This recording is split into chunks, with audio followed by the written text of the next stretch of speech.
Hi,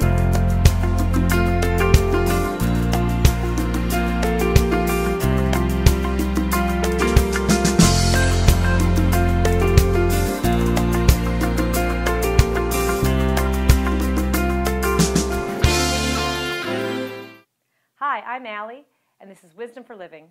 3 minutes of your week, wisdom for a lifetime. You can't touch it, but it affects how you feel. You can't see it, but it's there when you look in the mirror. And you can't hear it, but it's there when you talk about yourself and how you think about yourself. What is this mysterious but important thing? It's self-esteem. Today I want to talk about building self-esteem in our children and in our teens. I talk a lot to kids about self-esteem, and I tell them that it's okay and normal to have ups and downs in your feelings, but it's not okay to have low self-esteem. When we don't feel important and we don't look at ourselves positively, we tend to feel very sad, and it gets in the way of us trying new things. It'll get in the way of us making new friends, and it affects how we try at school. It's so important to look positively at yourself, to feel good about yourself, and to respect yourself even when you make a goofy mistake or you make a mistake of any kind. It's so important to grow up with self-esteem.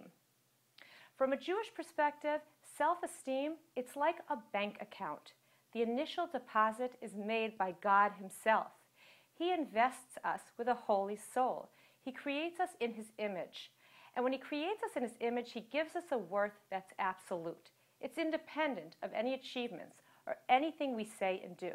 And that's the initial deposit. But we can make additional deposits when we make strong, healthy, wise, great decisions. And we can make withdrawals when we make self-destructive decisions, or when we make decisions based on instant gratification, what feels good at the moment. When we make deposits, we feel good about ourselves. When we make withdrawals, we feel less good about ourselves. And that's why the knowledge that we're created in the image of God is so important, but it's not enough. It has to be translated into action. It's actually pretty easy. A human being is comprised of 3 parts. She's got a body, she's got an ego, and she's got a soul. When we overindulge in the body, we eat 3 pieces of cake, or we spend 3 hours surfing the internet, it feels really, really good at the moment. Afterwards, blah, we feel blah. The same thing is true for the ego.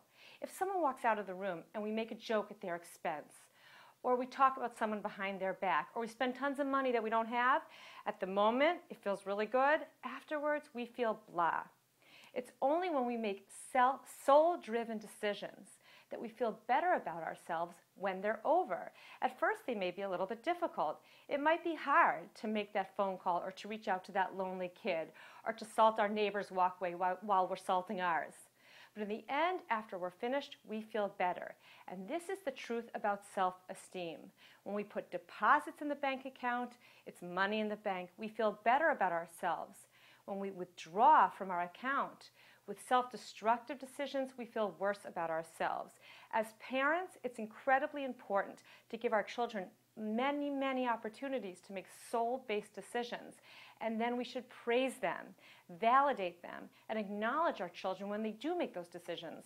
We should get a lot more excited about those decisions than we do about how fabulous they look in their dress, or about the last touchdown that they made. That is one of the most key critical elements to building self-esteem, not only in our children, but in ourselves.